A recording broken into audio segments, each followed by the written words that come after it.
Thank you to Patricia and the staff and students of Queen's University, especially to Margaret Light, for this week together we're having, concentrating on the sacred art of Thangka. Thank you to my professional colleagues internationally. Thank you to our treasure caretaker training team of monastic and community treasure caretakers, our board members, our paid and volunteer staff.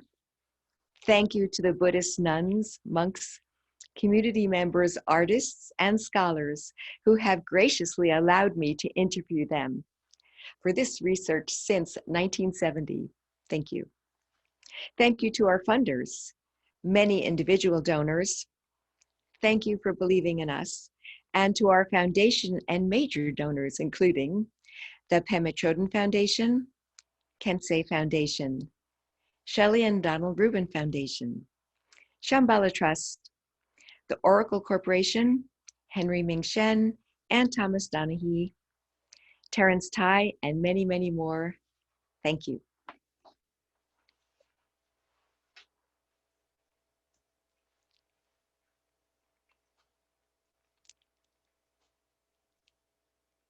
In 1970, I began researching sacred art in monasteries in India and Nepal, and interviewing Buddhist teachers and traditional painters and sculptors. In 1970, I interviewed Gelek Rinpoche at Tibet House, Delhi, and Kamtrul Rinpoche of Tashijang, the great painter and meditation master. In order to preserve traditional and evolving sacred art treasures, documentation and technical information is crucial to share it with this generation and especially with coming generations.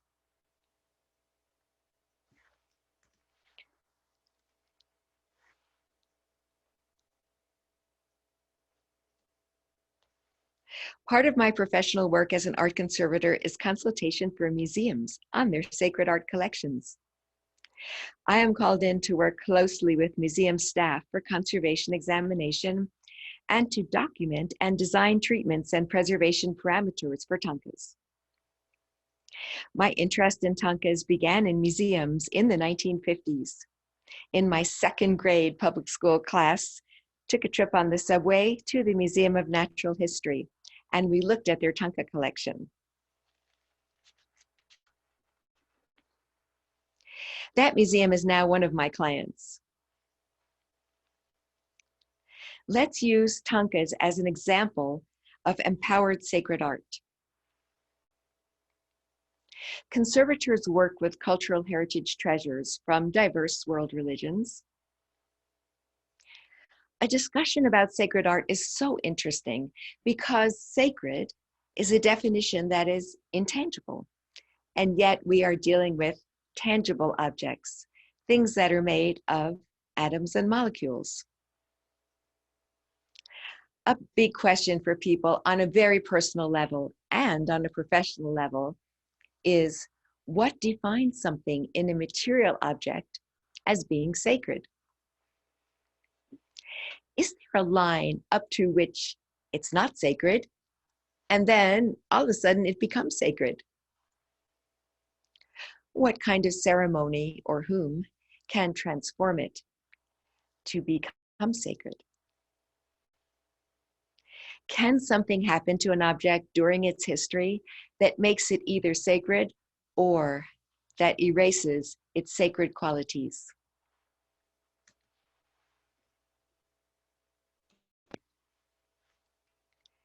People are really interested in empowerment for sacred.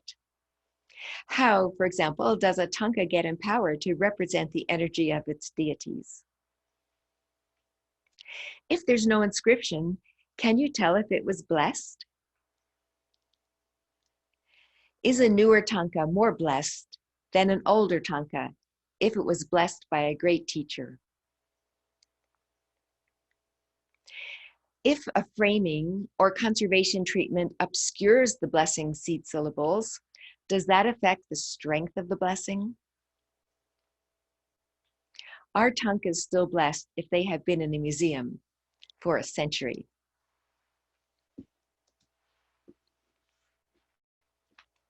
And Does the application of science in preservation affect the sacred nature of Thangkas and other empowered sacred art forms? Especially because one of the foundational beliefs of Buddhism is impermanence. Since 1970, I have been interviewing Buddhist teachers on this and other profound and nuanced issues. I'm grateful to them for their patience with me.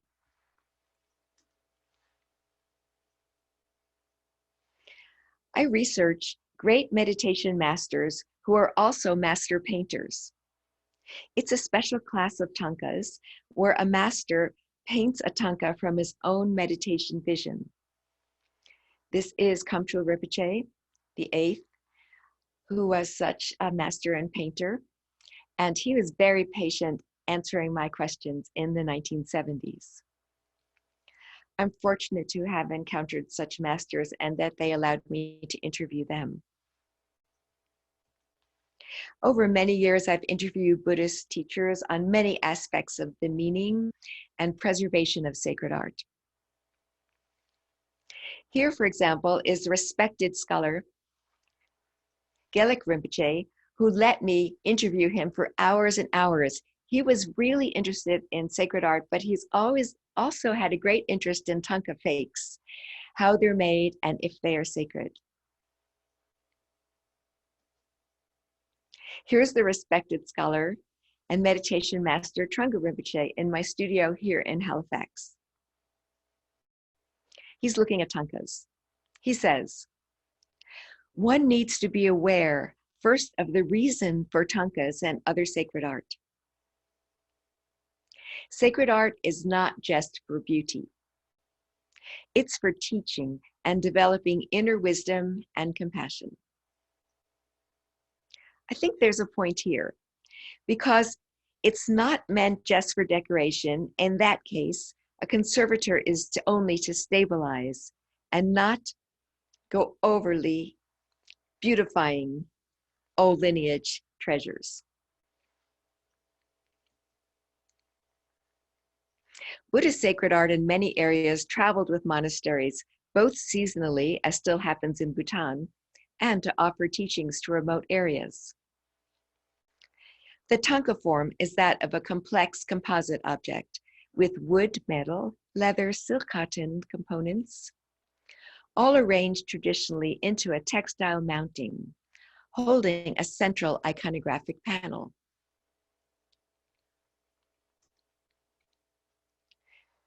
Thangkas served as the text for many people who could not read, as a guide to their meditation visualization.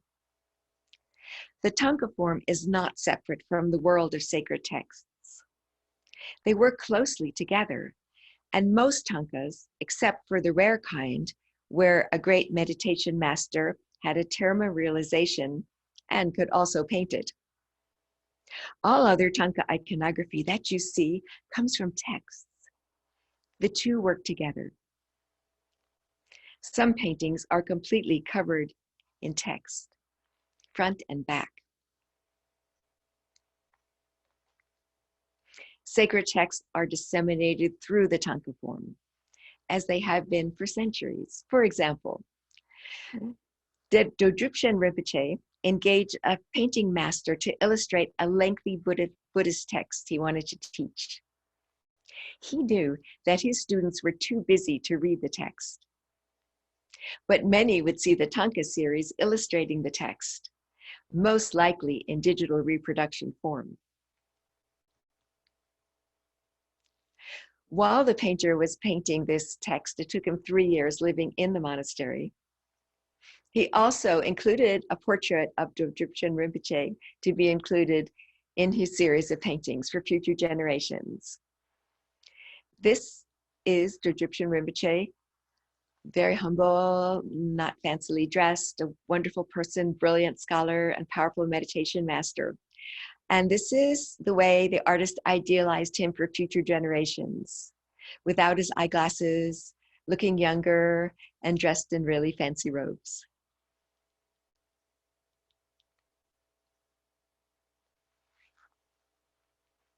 Again, Some paintings are completely covered in text, front and back. Through the science of light, we can make visible elements of text and iconography that have been damaged without harming the original Thangka. Our translator friends really appreciate this.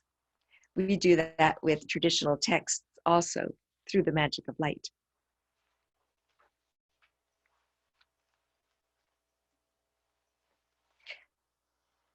Well, the Thangka form does not rest easily in itself. The various components react differently to changes, for example, in temperature and relative humidity. So even if a Thangka, sacred Thangka, were resting in perfect storage where everything was controlled, it would deteriorate. Furthermore, a life that sacred Thangkas lead can accelerate physical damage.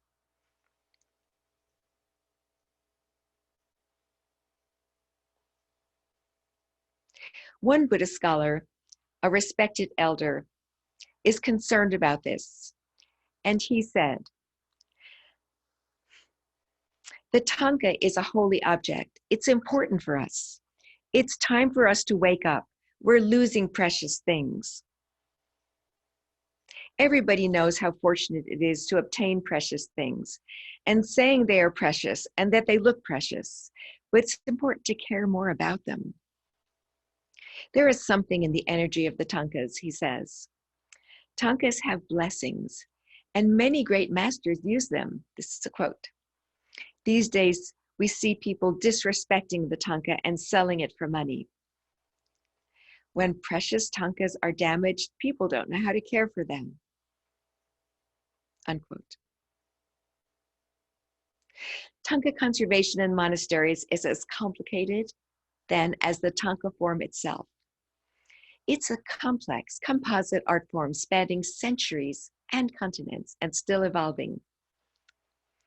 Even traditional and respectful actions in a monastery can cause physical damage to Thangkas.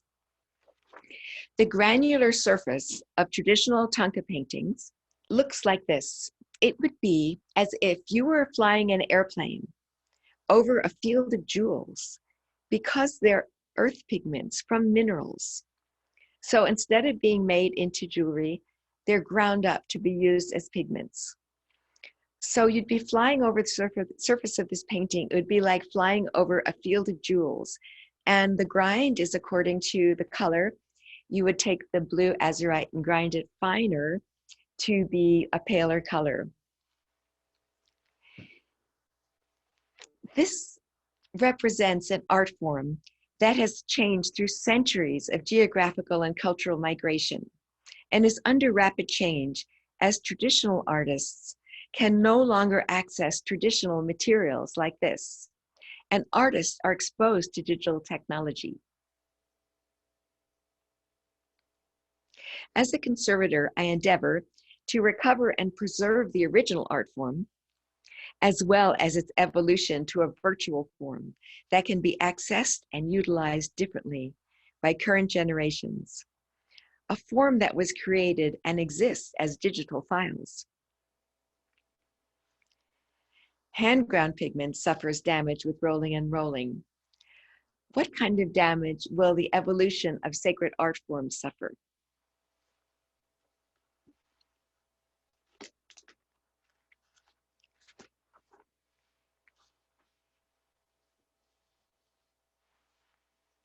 Let's look at the evolution of the Thangka form.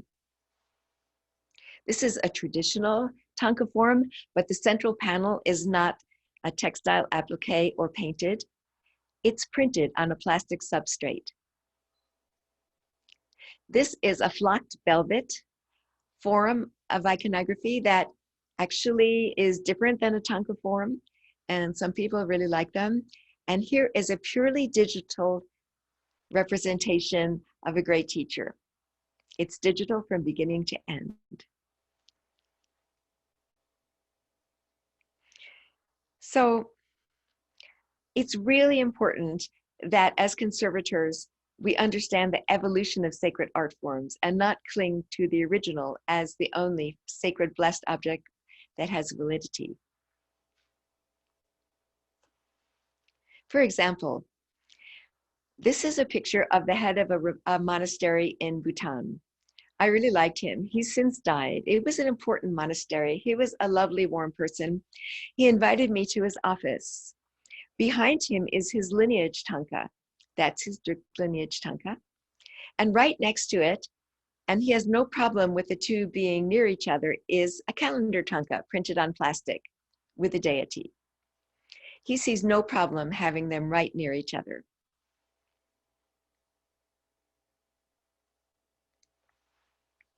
As conservators working with sacred art forms, we perhaps can first stabilize the condition of the original and then reproduce the original by traditional and contemporary methods and materials. Copying in the tradition has been going on for centuries. For example, here's an older Amitayus, and here's a newer one. I actually asked Trungpa Rinpoche whether older Thangkas have more power than newer Thangkas, because I know in the question section someone's going to ask me that. He replied that many older Thangkas, quote, have been blessed by many great masters. Newer Thangkas may have been blessed in a ceremony, but they don't have the level of blessings of the lineage that older ones have. Therefore, in his view, by appreciating their history and their sacredness, we would be motivated to show old Thangkas very great respect in terms of how we preserve them and how we present them.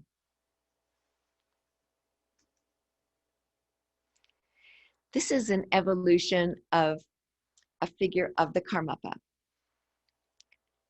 This is a woodblock print that is very old and has been reproduced, reprinted, and it shows the Karmapa in his manifestation. And here on a monastery wall is a painting that was made from that woodblock print.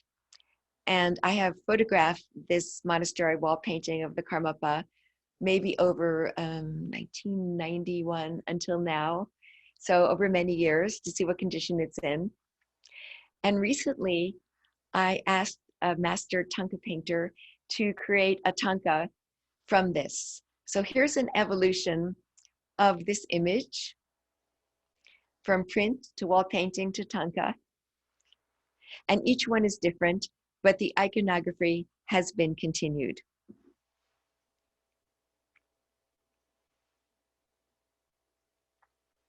Traditionally trained Thangka artists and Buddhist devotees, both, are using digital media for purely digital Thangkas these days.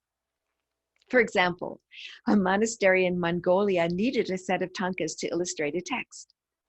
They engaged a Western digital artist to create the appropriate iconography on his computer and have the digital files printed out on a plastic substrate. They were sent to Mongolia, where the printed digital paintings were sewn into traditional Thangka textile mountings. The monastery had choices. They chose to do it this way. It could have paid a Thangka painter to create original paintings from the text, like Dodrupshan Rinpoche did, and either his originals, or if they wanted prints on a plasticized surface that they thought would last longer, his paintings could have been photographed, printed, and sewn into the textile mountings. The effect of the choice of media and aesthetics does not appear to affect the ability for it to become empowered. As the newly created Thangkas, in whatever form, receive empowerment from a Buddhist teacher. The choice of materials and methods can affect the longevity of even empowered art forms. We try to interview and document techniques of creation, and we depend on scientific inquiry for further information on methods and materials that is so useful for preservation planning.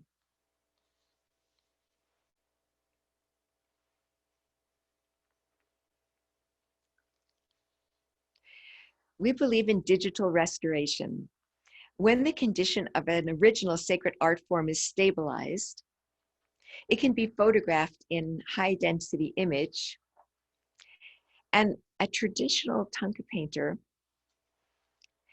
can, this is my favorite person who does it. He's trained as a Thangka painter, but he's also really good with the computer. And so he created a digital image of how it might have looked before it aged during blessed use in the monastery. He didn't try to clean the original and then repaint any damage. The original is just stabilized. This is a high density image of the original.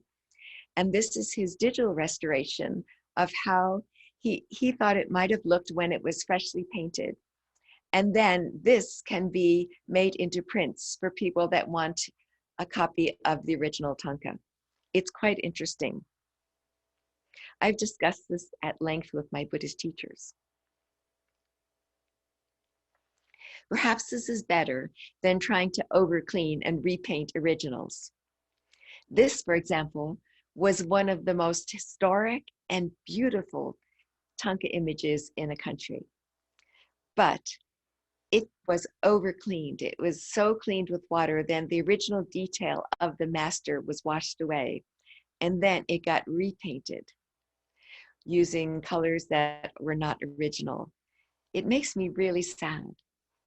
We prefer to just stabilize the original and do digital restoration through the magic of pixelation. Never try to make a historic and blessed Thangka look as if it were painted yesterday or today. Because Thangkas are not dirty and therefore cannot be cleaned, because there's no varnish layer like in Western paintings. Severe cleaning and filling in missing iconography for a Thangka because you want it to appear clear and new is never successful, and you create permanent change and permanent damage. If you want a new looking Thangka, have a new Thangka painted. Please conserve historic blessed Thangkas by preventing damage.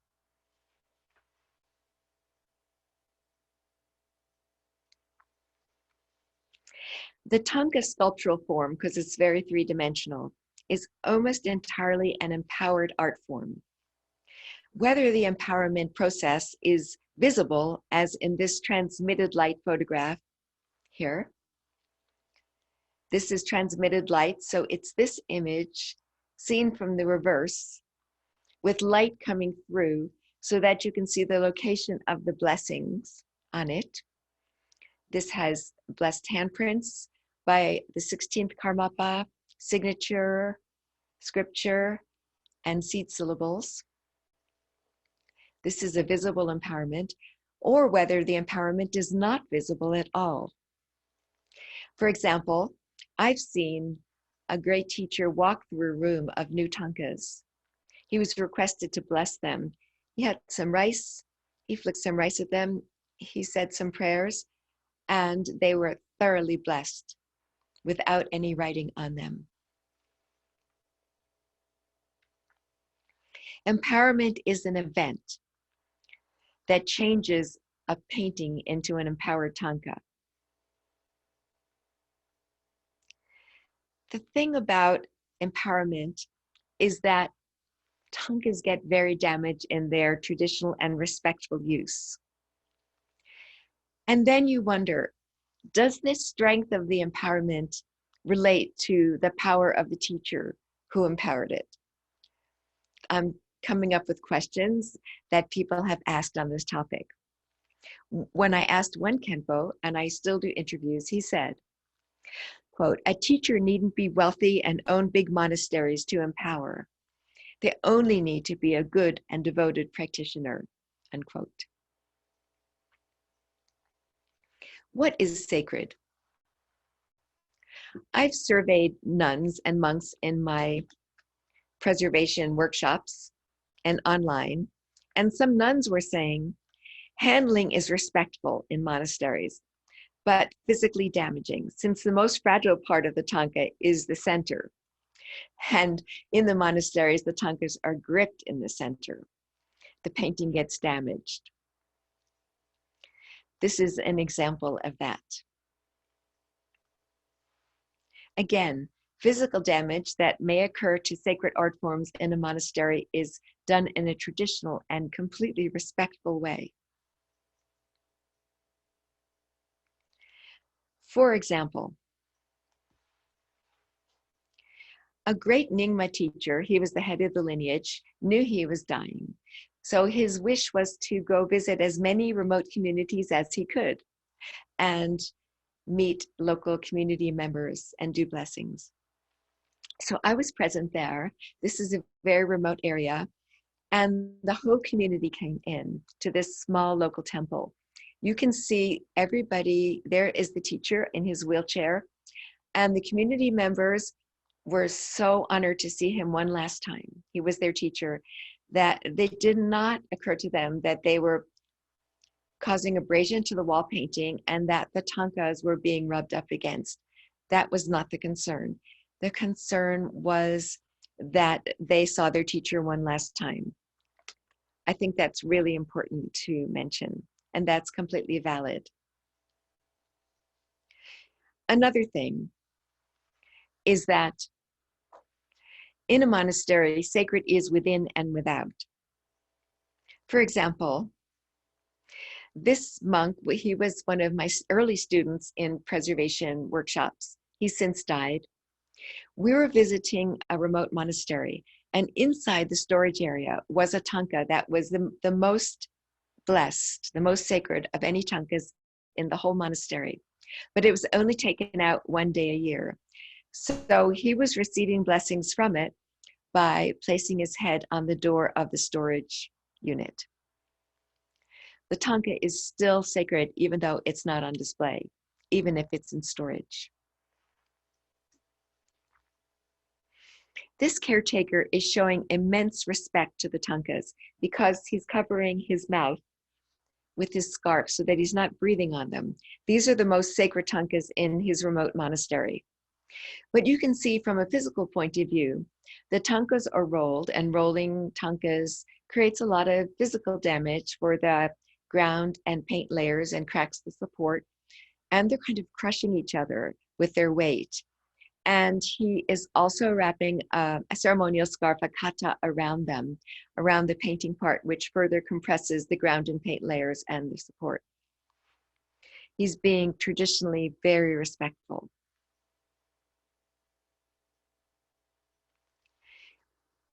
Sacred art in monasteries was rarely restored to the level that people do in museums. Only small mends were made to keep them as working objects in sacred art life. That was their function. Here, these nuns brought me a Thangka from one of their nunneries, and we were doing some simple mends to it so it could go back on display in the main shrine room by request of their lineage head. Something that happens in sacred art in the monastery life that's very sad is ransacking. And statues and other sacred art in monasteries get ransacked because thieves want to steal and sell the contents that are put inside them for empowerment ceremonies, like Z beads and jewels and other things. They don't know exactly what's inside, but they're willing to ransack sacred art treasures to be able to root around inside and take out anything that might be sellable. It's very, very sad.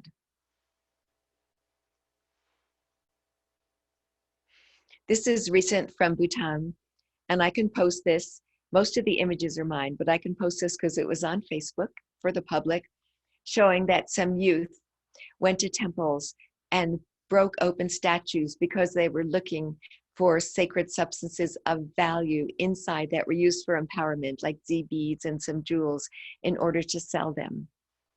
This is really sad.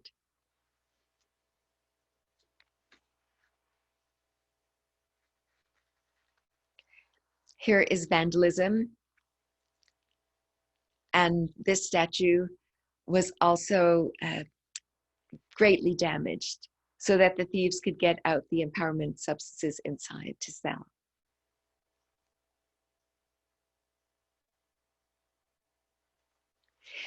Preservation of monastery sacred treasures has to do with protecting against further damage.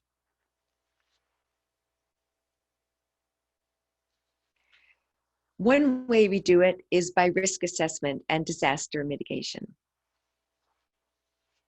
We work with monks and nuns to preserve their own monastery treasures from within. Risk assessment is a model that's used all around the world for cities, in countries, for weather, for is this building going to hold up? Will the concrete fall down? So many uses. And I decided early on to apply it to monastery life, preservation of sacred art treasures. And I first did it in 2005, and it was very well accepted because monks and nuns and their community members are so practical that if I come up with a risk assessment category that is theoretical for someone who lives in the West, for example, earthquake, flood, I don't think so, political upheaval, in a monastery, every single risk category happens almost every day. Therefore, in our sessions, every monk and nun comes up with experiences in their own lives, in their own monasteries about these risks. Documentation is really important. Documentation is taught almost first before the risk assessment, and risk assessment is done through documentation of the risks. These monks from Sikkim, one of our workshops, wanted to know the risks to the sacred treasures in their monasteries, and this is what they came up with. Rodents eat the treasures. A monk dropped things and broke treasure. Water erodes treasure when it comes in from the roof. Rain damages the carving. All of the risks that are theoretical and Western risk assessment are everyday events in monasteries. In monasteries, preservation of the sacred is a training that is sustainable. It's an approach because what happens is that the monks and nuns and community members we worked with early on, well, starting in 1990, 2005 and onwards, now they're senior in their monasteries and nunneries and know this approach. And they're not giving workshops, but it's incorporated in their administrations. This shy nun in 2005 was just learning risk assessment before we had computers or cell phones like that. This nun was the most shy, and now she's a PhD student at Hong Kong University, one of their stars. There she is learning risk assessment.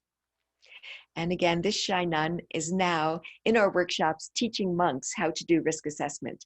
We're very proud of her. Due to the fact we can't travel because there's a pandemic, we are publishing Preservation of Buddhist Treasures resource.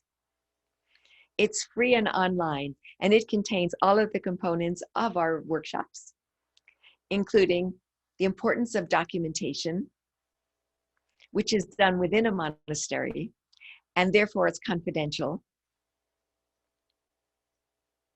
Confidentiality is really important. And you're going to wonder why, with sacred art treasures, is there no inventory? There's a number of reasons. Again, confidentiality. And there's a waning tradition of oral transmission. In other words, previously in the centuries, one caretaker would tell everything to the next one, but it didn't have to be written down because they knew that the next person would tell the next one. It would go on like that. That's not happening these days. And also these days, the caretakers are moving on to other roles in the rota, so they might not be in that position long. This is a picture from a monastery in 1991, the caretaker at that time.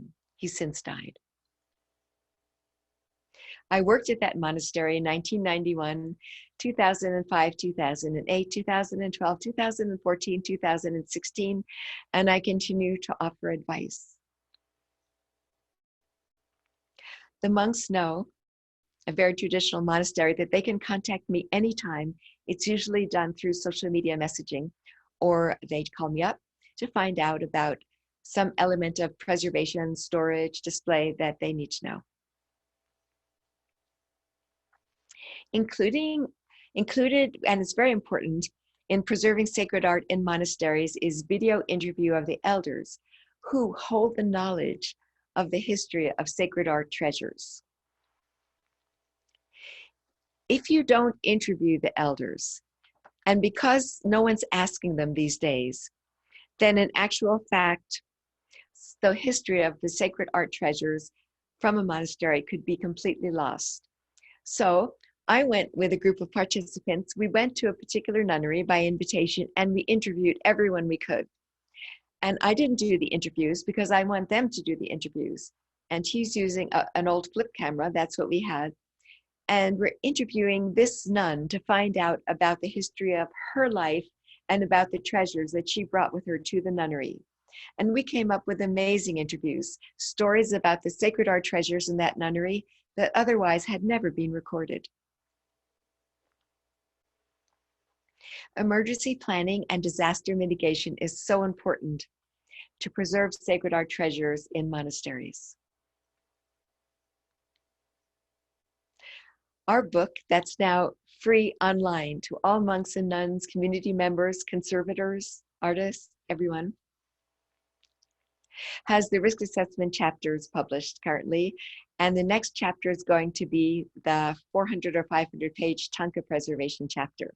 In the risk assessment chapter included are water damage, pollution and air quality, pests, human choices, and all of it is in response to questions from monks and nuns and community members and illustrated with pictures from their own lives. Theft, light damage, temperature and relative humidity, risk assessment, and I updated and keep things current by including earthquake during the Nepal earthquake, and I added a section on risk assessment for a pandemic so that sacred art treasures don't get damaged by hand sanitizer or by spraying, things like that. So for monastery sacred art, preservation comes through preventing further damage through risk assessment and planning ahead for disasters, learning how to protect sacred art treasures during a disaster.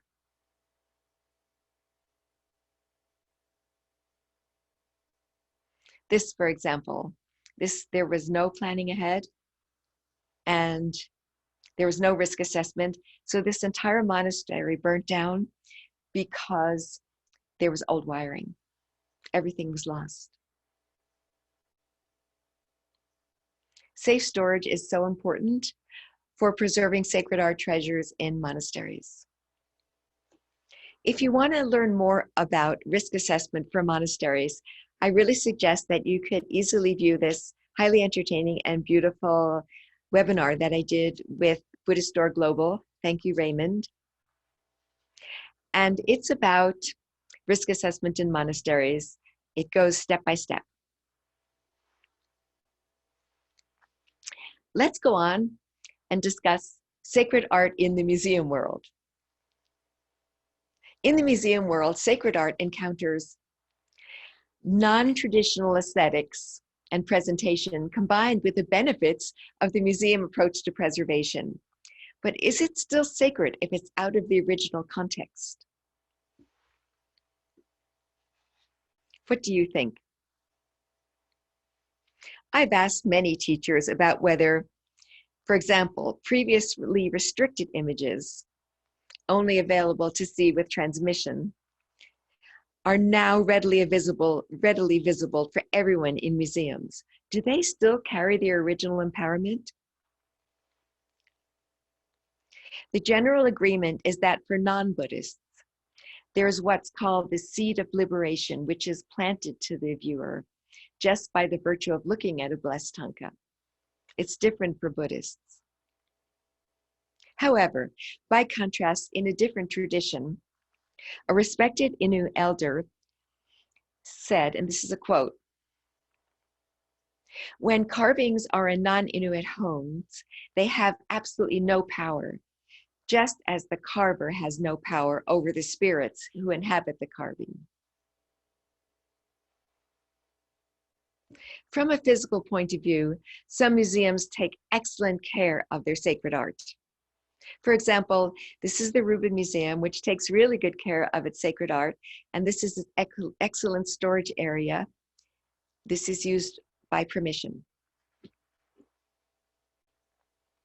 From a physical point of view, museums can take very good care of art, but as a lot of monks I know who went to see this Thangka in a different museum don't like the way it's rolled up at the bottom. They don't like the way it's clinically presented and remote in this vitrine.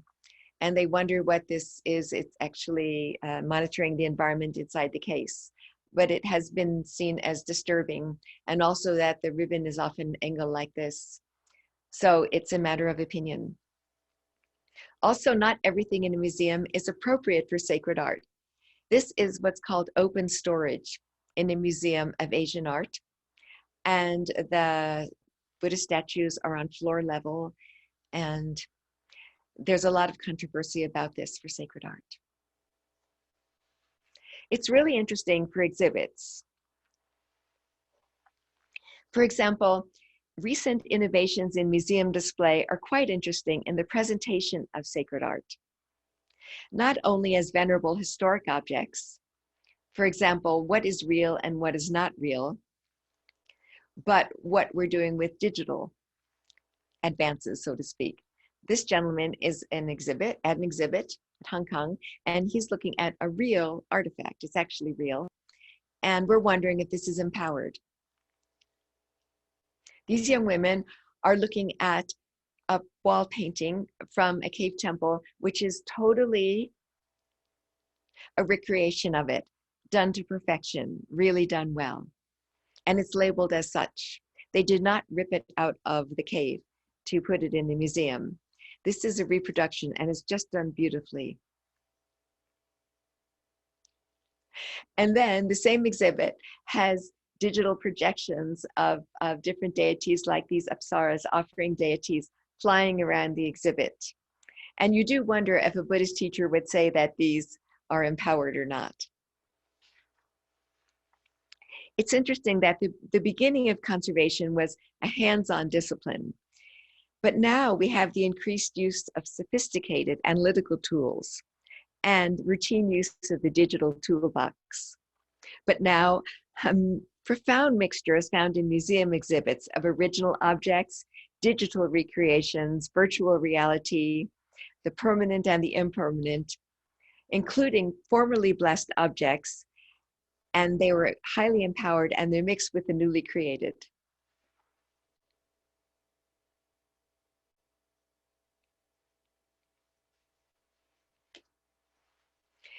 This is an example where a museum has recreated a shrine room, and everything in it is presented with proper lighting, control of temperature and relative humidity, and everything. The Sarupa Museum, it's a beautiful job. And when people see this, they're going to a museum. But there's the question, is there power simply in seeing this? Which would argue for the value of a museum display like this. And people talk about this a lot. They have meditation and sessions in there and Buddhist teachings in the museum. It's very beneficial for people who come, but it's not a church. Many people wonder whether the Thangkas they see, not necessarily in this museum situation, but in others, are alive or are they dead? I asked that of many of my interviewees. They're very patient with me. And I asked, for example, Mingyur Rinpoche.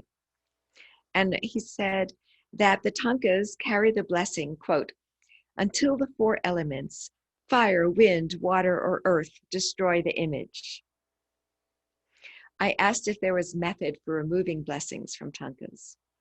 He said that they'd have to be, those and Thangkas and statues would have to be burned or buried to actually remove the blessings.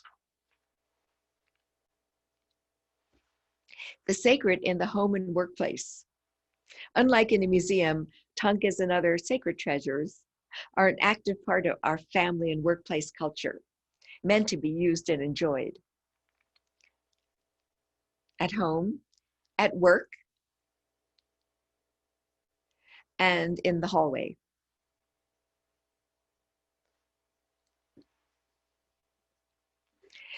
The answer to preservation for sacred art objects in the home is a combination of the monastery and the museum approach, depending on the situation. For example, this monk is meditating at home in his family shrine room. This is very traditional. This picture from James Robson is from Hunan province and shows a home shrine containing blessed statues. Well, these statues are mixed. Just like with Buddhist art, you could have Buddhist, and in Nepal, Buddhist, Hindu. These statues are a mixture of Taoist Buddhists and many other combinations, and they're blessed. And one wonders which blessing from which tradition they are carrying. This is my friend Pauline showing me her family temple in Hong Kong. It's again mixed. Also, there's a mix of tradition in contemporary Buddhist painting and sculpture. This is Tsering Sherpa. And he definitely was trained as a Thangka painter, and now he does traditional, inspired contemporary art. And really, you have to contact him to ask him if his contemporary art forms are blessed as his traditional ones were in the past. He's a wonderful person. This monk is definitely concerned with fake Thangkas, and that historic blessed Thangkas are not protected and preserved. Let's talk about what a fake is.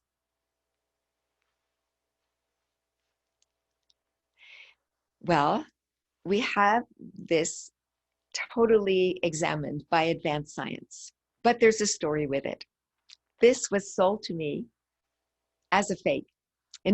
Sold to me, yes, I knew it was a fake. There I was in the market. And I said, I'd like to buy a painting. What do you have? He says, this is 14th century. You can see it's so dark, and it's smoked by the monks, by their incense and their butter lamps. And the price is so high because it's 14th century. And I started laughing, and I said, you must be kidding. This is a new painting. You probably painted it yesterday, and it's smoked with your dinner of pork last night. And he thought that was so funny. He sold it to me for about $5. And indeed, this fake, which it's not a fake, because if I had bought it as 14th century, would it be a fake? I knew exactly what it was. Examined, perhaps it had artificial soot. We were really wondering how it got darkened. And in fact, it could have been his pork dinner, or it was also darkened with a manganese-based pigment. This fake was sold to someone.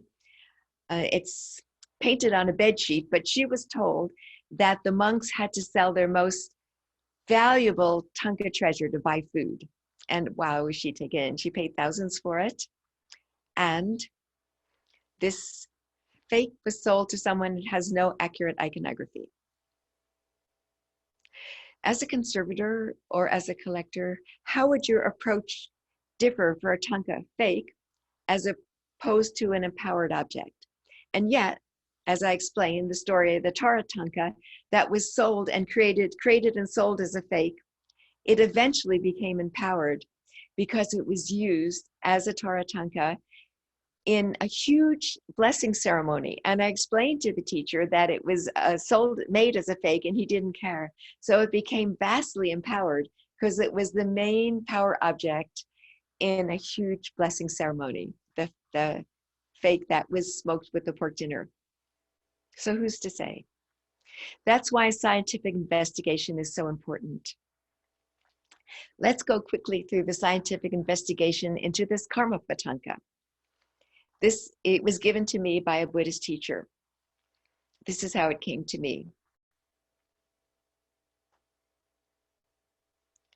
This painting was quite old, and it had been blessed many, many times before it was given to the teacher who gave it to me. The teacher who gave it to me had it sewn, the old mounting removed and sewn into this 1980s brocade. which was doing no favors for the painting, either aesthetically, but it was stronger than the painting support, so it was damaging it. Being a conservator, I realized it was fine to take off the 1980s mounting and we would do some science on it. It had gone through an art dealer and there was a lot of changes done to the original, things a conservator would not do. In our scientific investigation, we used infrared, which showed changes in the position of both hands when they had been repainted.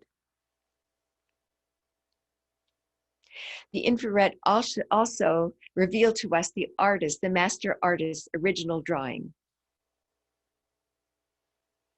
We used ultraviolet, which showed elements of the iconography not visible to the naked eye. And we did advanced analysis of the pigments, which are mostly all traditional.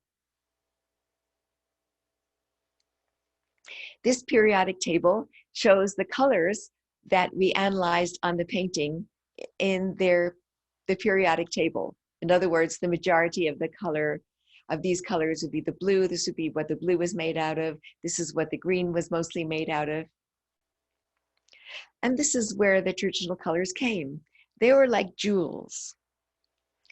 And they were either made into jewelry or they were ground up as jewel pigments for traditional painting. These analyses were done by Jennifer Mass and team. Thank you very much. It really gives you insight into how traditional Thangkas were painted. These are not Thangkas that are going to be repainted to look new. We're leaving them just as they are. Through the science of light, we can do amazing investigation without damaging the original. This painting is, well, it looks very traditional and it's beautifully painted. It was well patronized, you could tell, because there's a lot of gold. And then if you look at it with raking light, which we use, you can see that it's like a field of jewels with the different grinds of pigment. And yet, let's use post-capture apps to see what else is going on. It shows us things that when we're carried away by the beauty of it or the beauty of the pigments, we otherwise would not see. It shows you elements of iconography and also elements of the construction of it as the sacred art form that you otherwise would not see. This is the science of light. It's causing no damage to the original. We use the science of light, as we saw before, to reveal text and elements of iconography that are not visible to the naked eye. It causes no damage. I'm glad to have this time with you, sharing my work with sacred art within monasteries and communities, being a resource for monks and nuns and their communities, mostly through social media. I get contacted several times every day with preservation questions. And I also work with museums and collectors and Dharma centers in the West, work on documenting the evolution of the form and creation of new forms. I so look forward to your questions about the protection of sacred art through conservation and any questions you might have about the sacred art forms that we encounter in our daily lives or in our travels. Thank you very much.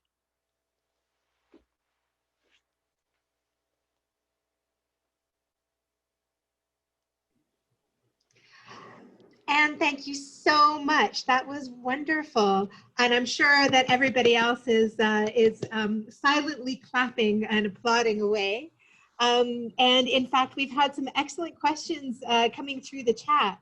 So I'm going to just go back to the beginning. They've been coming through the whole talk, so we may be going back to some things from earlier in the presentation. From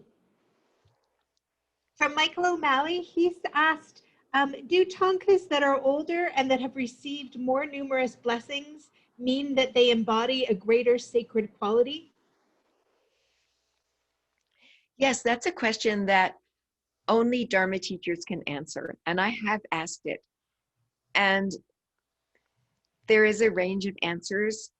Um, I'm not a Dharma teacher. I'm simply a conservator, a scientist.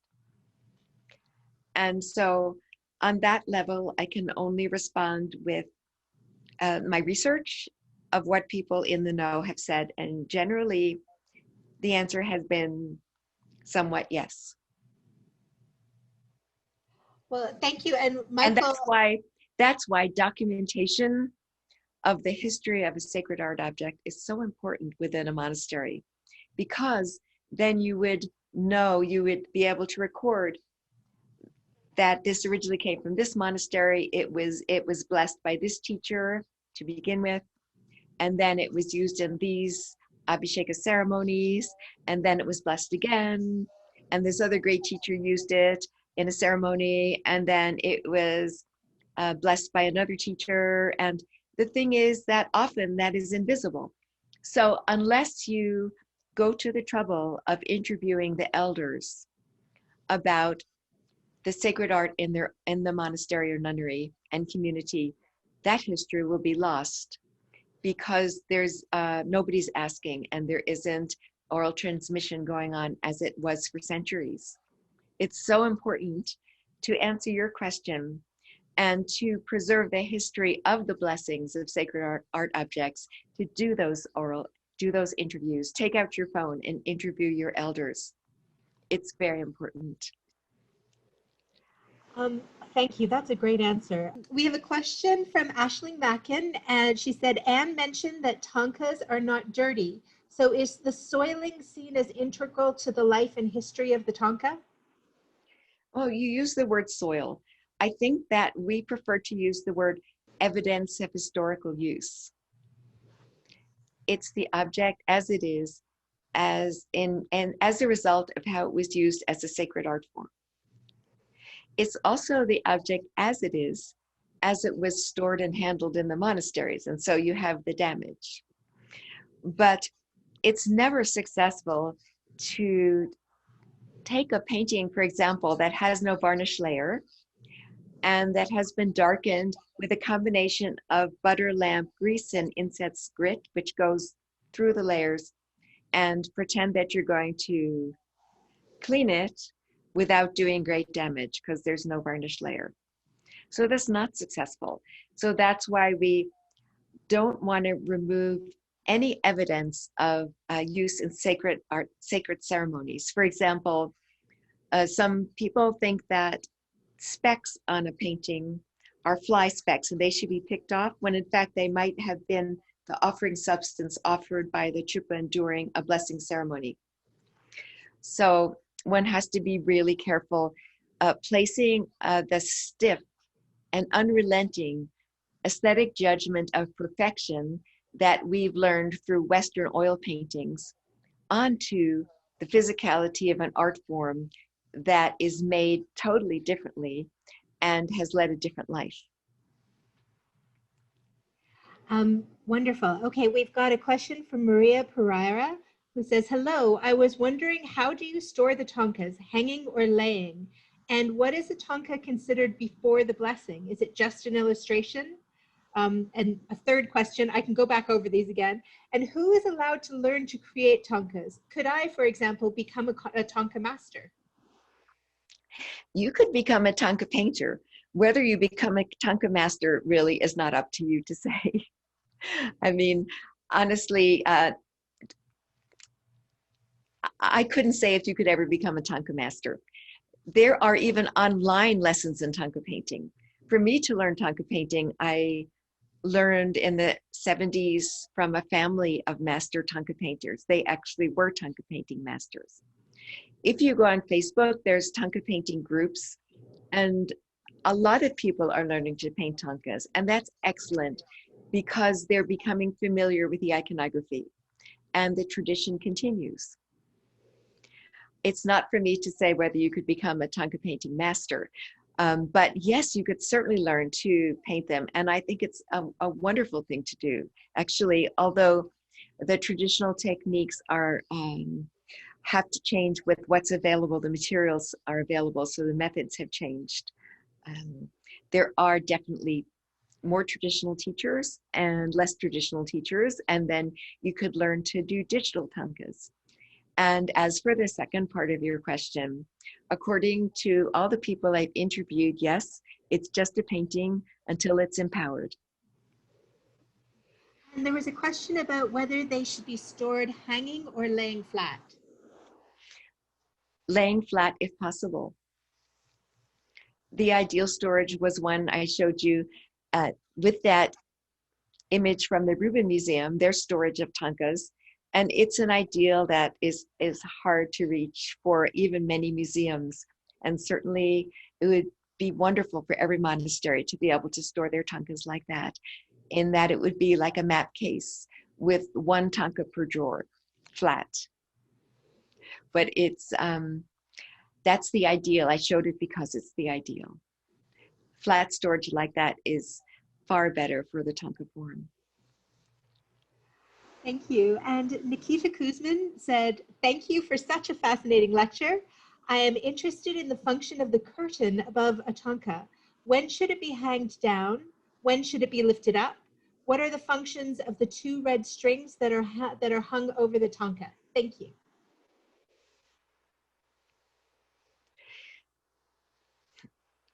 Well, there are a lot of opinions about the covers, and there are opinions about the hanging tabs over the covers.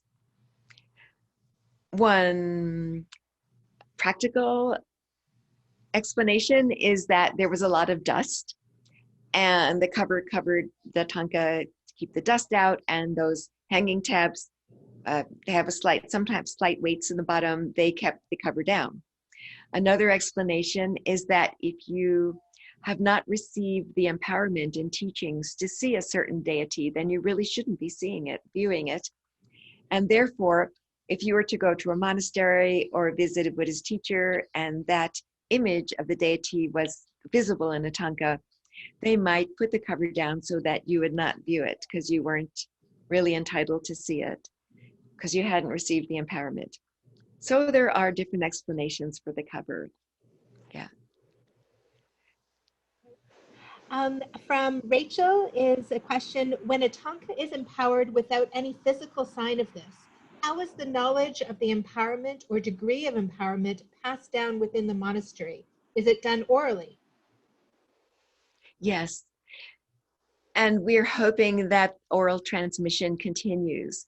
And because it's not continuing, it's really important that we do interviews. But if it's in a monastery and serving the function of a sacred art object, then it has been empowered. For Maria again, she said, also being composite objects, what's considered the ideal relative humidity for preserving Thangkas? We're not talking about ideals here. I mean, if you even ask that question, then you understand about the scientific limits of temperature and relative humidity. That's coming from a person who knows that. In terms of, I'm more interested in the real life of a Thangka and how to preserve them in the lack of control of temperature and relative humidity, and during the monsoon season and during an earthquake, planning to save it during an earthquake so that you have your disaster planning. In terms of a museum type question like that, very few people can even control the temperature and relative humidity in their own homes. Yeah, I can see why that's not the highest priority in terms of preservations of objects that are housed in such a wide variety of locations and used so differently across different peoples and cultures and places. That's right. Christy Corcoran has asked, I was wondering what makes a Thangka fake, since they can be made of all different materials and ages and are often copies. Do people fake the empowerments and blessings, or is it the age of a Thangka faked to increase its resale value? Oh, one chapter in our book, Preservation of Buddhist Resources, is all about fakes. And I have been researching fakes since the 70s, when actually the former Gelik Rinpoche went on and on in talking to me about fakes. It was one of his favorite subjects. And then I got all fired up about learning about Thangka fakes since 1970. So I'm afraid that our time on the Zoom is about to end, and we can talk about this another time. But to give you a summary answer, that there's so many different types of Thangka forms, that the fakes also copy them in so many different ways. For example, I showed you some pictures of more obvious fakes. One time I was in a major city and I was visiting an auction house that sold Asian art. And I was in the office of the person in charge of Asian art, and he had these Thangka paintings on the floor. They were not in the full textile mounting form. They were just the painting.